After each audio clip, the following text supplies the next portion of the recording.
Yang ketujuh, menaikkan gaji aparatur sipil negara, terutama guru, dosen, tenaga kesehatan, dan penyuluh, serta Tentara Nasional Indonesia.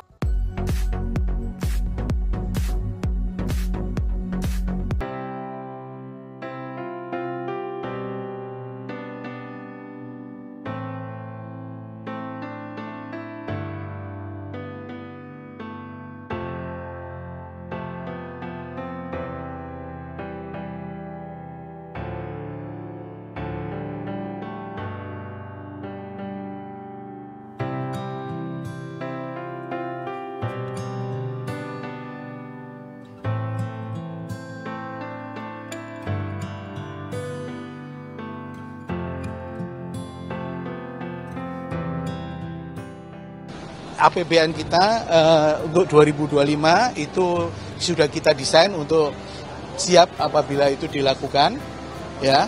Tetapi keputusannya sesuai dengan komitmen antara Pak Jokowi dan Pak Prabowo itu diserahkan kepada Presiden baru. Jadi kapannya atau berapanya dan sebagainya itu nanti Pak Prabowo yang akan, ya.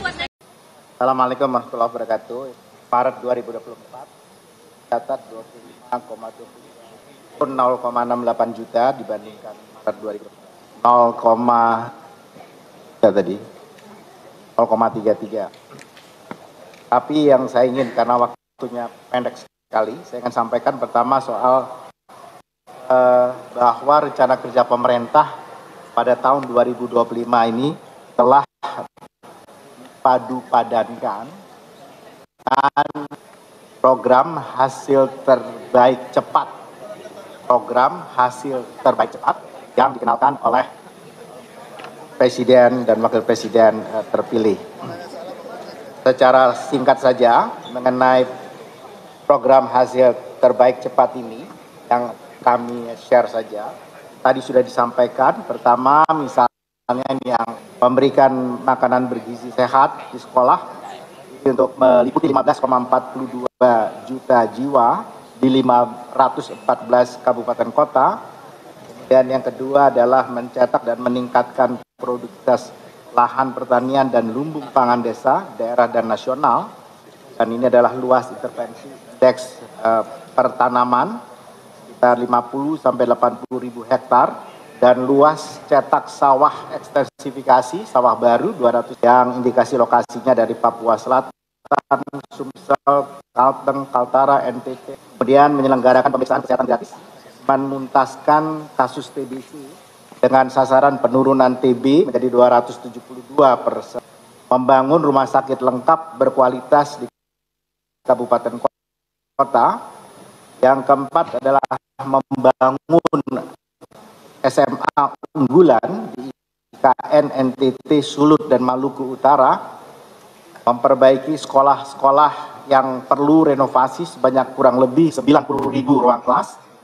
Yang kelima, melanjutkan dan menambahkan program kartu kesejahteraan sosial serta kartu usaha untuk menghilangkan kemiskinan absolut yang tahun ini telah mencapai 0,8, tahun depan adalah targetnya 0%. Kemudian yang keenam adalah pembangunan infrastruktur desa dan menjamin penyediaan rumah murah bersanitasi baik untuk yang membutuhkan, terutama generasi milenial, generasi Z, dan masyarakat berpenghasilan rendah, sebanyak 914.573 unit hunian tapak dan hunian vertikal, dan 563,1 hektar pemukiman kumuh. Yang ketujuh, menaikkan gaji aparatur sipil negara, terutama guru, dosen, tenaga kesehatan, dan penyuluh, serta Tentara Nasional Indonesia, Kepolisian Republik Indonesia secara bertahap. Dan yang kedelapan adalah mengoptimalisasikan penerimaan negara. Naik gaji. Jadi semenjak 2020, ya, waktu kita terhantam pandemi COVID, itu ASN TNI Polri nggak ada kenaikan gaji. Bahkan THR waktu itu kita nggak bagikan kecuali hanya gaji pokok dan untuk para ASN yang merupakan jajaran pelaksana. Jadi yang pejabatnya nggak dapat. Tahun 2021 sudah mulai pulih ekonominya, kita mulai memberikan yang namanya gaji 13 THR 50%. tapi nggak ada kenaikan gaji. Jadi 2020, 21, 22 udah 3 tahun, padahal Nggak inflasi ada. waktu itu naiknya cukup tinggi, nggak ada kenaikan gaji. Jadi untuk tahun 2024 ini Presiden memutuskan untuk kenaikan gaji karena memang suasana APBN yang terguncang waktu itu luar biasa. APBN 2025 disusun dalam suasana geopolitik dan geoekonomi yang mengalami perubahan dan dinamika yang sangat tinggi. Seperti yang tadi telah disampaikan oleh Bapak Presiden juga, bahwa geopolitik dan geoekonomi ini telah menyebabkan destabilisasi di berbagai kawasan. Sehingga bagi Indonesia kita juga harus terus melakukan kewaspadaan.